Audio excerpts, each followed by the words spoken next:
L'éducation d'un enfant est une responsabilité partagée par trois acteurs principaux, les parents, les professeurs et la société en général. Il faut que les gens soient conscients de cette réalité. Éduquer un enfant n'est pas la charge unique du professeur, comme on a souvent observé la plupart du temps. Les parents vont inscrire les enfants à l'école et les abandonnent totalement pour que les enseignants puissent faire le miracle qu'ils peuvent faire à leur niveau. Et comme la nature humaine est ce qu'elle est, chacun repousse la responsabilité. L'enseignant, lui aussi, de son côté, fait ce qu'il peut. Et au bout du processus, lorsque l'enfant a échoué, les parents accusent les enseignants accusent les parents.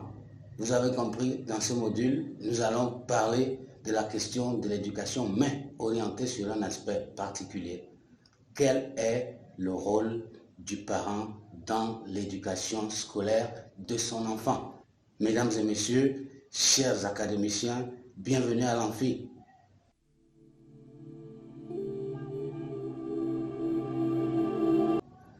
Dans cette nouvelle série de vidéos que nous allons produire ici à l'agence, nous allons parler des rôles, des responsabilités de chacun de ces trois acteurs. Mais particulièrement, nous insisterons sur les parents d'abord, comme ce sera le cas dans le présent module, et puis les enseignants plus tard. La société et tout le reste, on y reviendra. Donc, je peux déjà vous promettre minimum 2 à 3 vidéos concernant l'éducation d'un enfant, parce que je répète, ce n'est pas une responsabilité qui doit être confiée à un seul acteur. C'est une combinaison d'un nombre d'acteurs qui interagissent avec un enfant pour son succès, pour son avenir.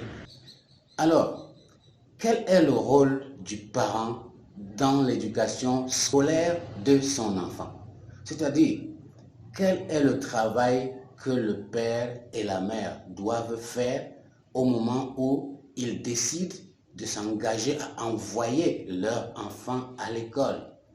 Il faut bien se rendre compte que si l'enfant va à l'école, il ne va pas tout apprendre là-bas à l'école. Si l'enfant va à l'école, il y a des choses que si le parent ne fait pas, le fait de l'envoyer à l'école ne suffira pas. Il ne va pas produire les résultats attendus. Donc du coup, j'ai envie de me poser la question, en fait, je vous la renvoie, chers parents. Est-ce que le rôle du parent, c'est inscrire l'enfant et puis l'envoyer comme ça et l'oublier? Est-ce que le rôle du parent, c'est s'assurer que le maître a demandé un cahier, il faut le lui donner, on a demandé une contribution à l'école, comme c'est un peu le cas aujourd'hui, malgré qu'on dise que l'éducation soit gratuite. Ok, l'enseignant a demandé tel montant pour ceci, pour cela, ok, on s'assure d'envoyer. Est-ce que c'est ça le rôle du parent? Est-ce que le rôle du parent, c'est porter son enfant le matin, aller le déposer, aller le récupérer à midi? Pire encore, est-ce que le rôle du parent, c'est confier cette responsabilité-là à un taximan ou alors à un répétiteur, ainsi de suite? Chers amis, le parent a un rôle important. Dans cette vidéo, je vais développer 2 aspects importants. Un premier rôle et un second. Le premier rôle du parent, c'est déjà de préparer l'enfant à aller dans ce milieu, dans cet univers scolaire. C'est les premières étapes qui amènent l'enfant à se familiariser à d'autres personnes. Vous voyez, parfois, certains enfants, c'est les derniers nés qui ont souvent, les premiers nés ou les derniers nés, qui ont souvent cette culture-là. Dès qu'une autre personne que le père ou la mère veut le prendre, l'enfant refuse, il ne veut pas. Et les parents sont là, ils regardent, ils ne disent rien. Ça commence par là. Le rôle du parent, c'est déjà de développer chez l'enfant l'esprit de la sociabilisation, l'esprit de faire vivre l'enfant dans la société. Accepter qu'en dehors de moi, de ma femme ou de mon mari, selon le cas, que quelqu'un d'autre puisse prendre l'enfant, par exemple, que quelqu'un d'autre puisse échanger avec l'enfant, que quelqu'un d'autre puisse parler avec l'enfant. C'est ça le premier rôle du parent, amener l'enfant à s'habituer à d'autres personnes. Parce que vivre dans la société, si depuis votre jeune enfance, vous n'avez pas été habitué à vivre avec d'autres gens que vos parents, c'est clair. Quand l'enfant va se retrouver dans le milieu scolaire, il sera totalement perdu. Et cette responsabilité, elle incombe, je dis bien, aux parents. Ce n'est pas à l'enseignant. L'enseignant prend le relais à la suite de ce que vous avez fabriqué comme produit initial au moment où vous venez déposer l'enfant à l'école. C'est très facile, hein? Je sais que tout ce que je vais dire ici va être un sujet à polémique parce que la culture humaine, c'est de toujours pointer la responsabilité, c'est l'autre, c'est l'autre, c'est l'autre. Jean-Paul Sartre disait au passage, l'enfer, c'est les autres. Chacun est toujours en train de pointer la responsabilité vers l'autre. Mais le parent a la première responsabilité de préparer son enfant à aller à l'école. Pendant qu'il est même encore à l'école, les premières leçons de morale, c'est à la maison. C'est aux parents de dire à l'enfant, on ne dit pas mouf, on respecte un aîné, on ne parle pas n'importe comment aux uns et aux autres. Ça commence à la maison. Si le parent lui-même laisse déjà son enfant dire n'importe quoi, n'importe comment à la maison, vous comprenez que ça ne sera pas évident pour l'enseignant de pouvoir rectifier cette chose quand cet enfant va arriver comme ça à l'école avec une éducation de je ne sais pas trop quoi. Parce qu'on pense qu'il ne faut plus rien dire aux enfants, il faut les laisser faire tout comme ils veulent. Ça, c'est la première responsabilité du parent. Celle de préparer l'enfant à rentrer dans le milieu de la société et de lui donner les bases de la morale, le respect. Le fait de parler aux adultes avec considération, savoir dire merci quand on vous offre quelque chose, savoir dire s'il vous plaît lorsqu'on demande un service à une personne. Ça, c'est la première responsabilité du parent. La deuxième responsabilité du parent, c'est au niveau de son interaction avec l'enfant et son enseignant, ou alors ses enseignants, si c'est déjà un enfant qui est au niveau du secondaire et puis de l'universitaire. En réalité, un bon parent doit s'assurer que son enfant va à l'école. Je sais, aujourd'hui avec le monde de la pression du travail, qu'il y a des parents qui passent une semaine sans voir leurs enfants. Ils partent au travail à 4 heures du mat, ils reviennent à 11 heures du soir. Tous ces instants-là, les enfants sont couchés et ils vont vous justifier que c'est à cause de ce travail-là qu'ils trouvent les moyens pour pouvoir venir éduquer les enfants. De quelle éducation on parle? De se contenter de leur donner la bouffe, qu'ils mangent, qu'ils grossissent comme des cochons, comme ça, avec rien dans la tête. Et du coup, quand ça ne fonctionne pas, on a vite fait d'accuser l'enseignant. Je sais qu'il y a des tas d'arguments pour justifier pourquoi les parents n'ont pas une minute pour être derrière les enfants. Mais, désolé, la triste réalité voudrait que le parent soit là pour suivre son enfant à la maison. Vérifier est-ce que l'enfant est allé à l'école. La première chose, ce ne serait-ce que vous regardez les cahiers. Apporte les cahiers ici que je les vérifie. On regarde les dates. Est-ce que l'enfant écrit correctement les dates? Est-ce que les cours, les emplois de temps et les cours qu'il a, ça correspond? Si vous êtes un enseignant, un parent qui est éveillé, vous pouvez vite vous rendre compte, par exemple, que ce cours a été copié. Il y a des moments où les dates ne vont pas correspondre. On va avoir un cours du 8 qui vient avant un cours du 5. Si vous voyez ça comme ça, vous pouvez par exemple vous rendre compte que cet enfant a dû copier ce cours. Comme tout est possible dans le monde d'aujourd'hui, posez la question, comment ça se passe que tu aies noté le cours du 8 avant le cours du 5? Je veux juste que tu m'expliques, parce que je ne sais pas, je veux comprendre. Voilà. C'est la première chose déjà dans le deuxième rôle du parent, rentrer en interaction avec l'enfant en surveillant ses cahiers. Est-ce qu'il prend correctement ses notes? Essayez de regarder. Est-ce que le gars met ses dates dans les cahiers? J'ai déjà rencontré ici tous les enfants qui sont en coaching scolaire ici à l'Académie VDP Formation. Beaucoup parmi eux n'écrivent même pas la date du jour. C'est aux parents de vérifier déjà ça. Il n'y a pas de date. Est-ce que l'enseignant ne vous a pas donné la date? Si l'enfant vous dit non, il ne l'a pas fait, parce que c'est déjà le cas aujourd'hui, ils sont peu nombreux les enseignants qui prennent même le temps seulement de demander aux enfants de prendre la date. Si c'est le cas, c'est aux parents d'initier son enfant à mettre la date dans le cahier et à lui rappeler, comme je le dis souvent ici, la date, ce n'est pas un simple luxe. C'est quelque chose qui a de la valeur. Les cahiers sont comme des cahiers, des livres d'histoire pour les enfants. Un jour, on se rappelle qu'en date de tel, on avait pris note de ceci et cela. Ça peut payer, ça peut sauver, ça peut aider même à se repérer dans le temps quand les choses sont déjà passées. Donc, le parent doit déjà vérifier les cahiers des enfants, s'assurer que les enfants prennent des notes. Regardez, est-ce qu'un enseignant n'a pas donné un devoir, par exemple, et a encouragé l'enfant à étudier? Lorsque l'enfant est encouragé à étudier, le parent doit s'assurer qu'il étudie en vrai. Quelques-uns se débrouillent à le faire. Allez étudier, c'est tout ce qu'ils disent. Et souvent, l'étude se fait dans la chambre. Les enfants sont enfermés là-bas. Quand il est seul encore, c'est facile. Hein? Vous revenez là 3 minutes après, le gars dort déjà tranquillement. Quand ils sont 2 ou 3 en allant, quand vous allez guetter un moment, vous allez trouver là-bas qu'ils sont en train de jouer, ils sont en train de bagarrer, parce qu'ils sont seuls. Donc, il ne suffira pas de dire aux enfants d'aller étudier. Il faudra encore venir vérifier qu'ils sont en train de le faire pour de vrai. Et quand l'heure de l'étude arrive, s'il vous plaît, on arrête la télévision.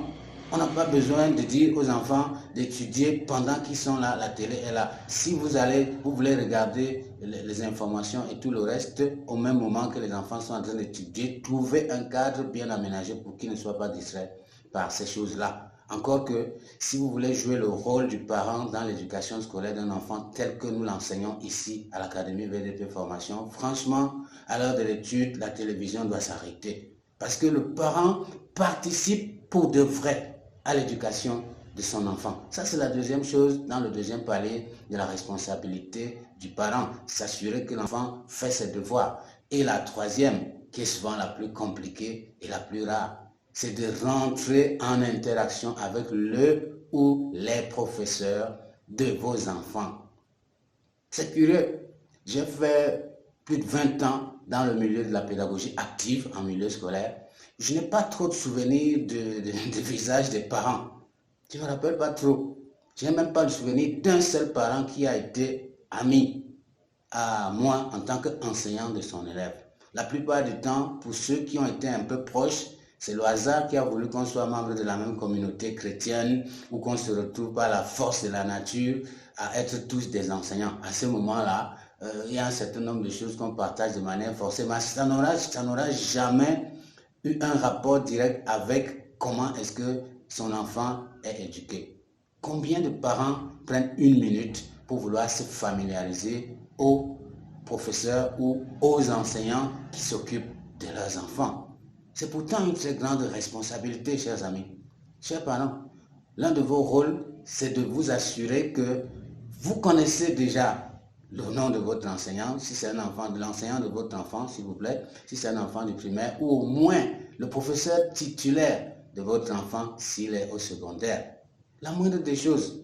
Pourquoi ne pas aller jusqu'à voir son contact de téléphone pour pouvoir de temps à autre demander: ah, l'enfant est venu nous dire telle ou telle chose, monsieur. Excusez-moi, je voulais juste vérifier si c'est ça ou pas. Pourquoi on ne peut pas le faire? Donc, il y a tout un ensemble de choses comme ça que le parent est censé faire pour s'assurer que l'éducation scolaire de son enfant va avancer et va aboutir. Parce que franchement, je reviens là-dessus, il ne faut pas se contenter d'envoyer l'enfant à l'école, de lui donner toute la documentation qui convient, de s'assurer qu'il ait sa petite ration tous les jours, l'argent de moto. Il y en a même qui vont jusqu'à donner des motos et des voitures à leurs enfants pour aller à l'école. Franchement, quelle éducation on attend que ces enfants-là puissent aller gagner davantage quand ils vont dans un milieu scolaire déjà véhiculé ou avec une moto? Excusez-moi, je sais que vous avez des grands moyens pour le faire. Mais franchement, si vous pouvez déjà donner une voiture, un vélo, une moto à votre enfant pour qu'il aille à l'école, narguer les enseignants, il faut arrêter. Gardez-le à la maison. Au passage, ouvrez-lui un compte bancaire et renflouez dedans des moyens pour qu'il se contente d'aller bouffer et de consommer. Des tas de raisons qui justifient la pauvreté et la misère marquée de sous-développement de notre grand continent africain. Éduquer un enfant, c'est un processus important dans lequel chacun apporte quelque chose pour montrer à l'enfant que la vie, ce n'est pas facile. Comment ils disent déjà ça au Cameroun? La vie, ce n'est pas le lait. Voilà. Ce n'est pas facile. Une bonne éducation consiste à ce que l'enfant découvre au jour le jour que la vie, c'est dur, c'est strict et que c'est à force de discipline, à force de travail, à force de sérieux qu'on devient un grand homme. Un homme qui peut changer des choses, un homme qui peut apporter un plus au développement de l'Afrique, au développement du monde. Le rôle du parent est d'aider l'enseignant qui, normalement, est le responsable public de ces choses, à réussir dans son projet. Donc, je vais me résumer là. Il faut que le parent prépare son enfant à aller dans le milieu de l'éducation avec déjà un minimum de base sur le respect. Parce que si de plus en plus on entend des élèves qui ont poignardé des enseignants, qui ont bagarré avec des élèves, avec leurs camarades ou avec des enseignants, ça vient de la maison. Si dès la maison, on ne t'a pas appris le respect, on ne t'a pas appris à respecter les adultes, pire encore des enseignants, c'est clair que Le pauvre enseignant, une seule seconde qui va faire une blague déplacée selon l'enfant, va devoir recevoir un poignard ou quelque chose comme ça. Et ces choses-là ne sont pas bien. Nous les condamnons ici à l'Académie VDP Formation et en partant à l'agence VDP. Et les parents se doivent donc d'inscrire les enfants après les avoir préparés à aller vivre cette réalité sociale dans laquelle l'enfant ne doit plus venir avec des comportements du genre « moi on ne fait pas ça, moi je ne suis pas comme ci, je ne suis pas comme ça ». Si chez toi tu es un prince, tu es un roi, il faut rester. Dans le milieu scolaire, on vit ensemble, on se prépare à la culture du vivre ensemble qui est très utile aujourd'hui pour l'Afrique. Les parents se doivent d'être conscients que ce premier rôle leur incombe. Deuxièmement, s'assurer que le travail que l'enfant fait à l'école, son apprentissage, il le fait pour de vrai. Troisième chose, garder une relation professionnelle, une relation éducative avec ceux qui sont les responsables de l'éducation scolaire de son enfant pour le bien de cet enfant. En filigrane, s'assurer que l'enfant respecte tout ce qu'on lui demande de faire parce que la véritable éducation, c'est celle-là qui prépare un enfant à faire face aux défis de l'existence qu'il va rencontrer quand il va sortir de la maison familiale. Fin de la science.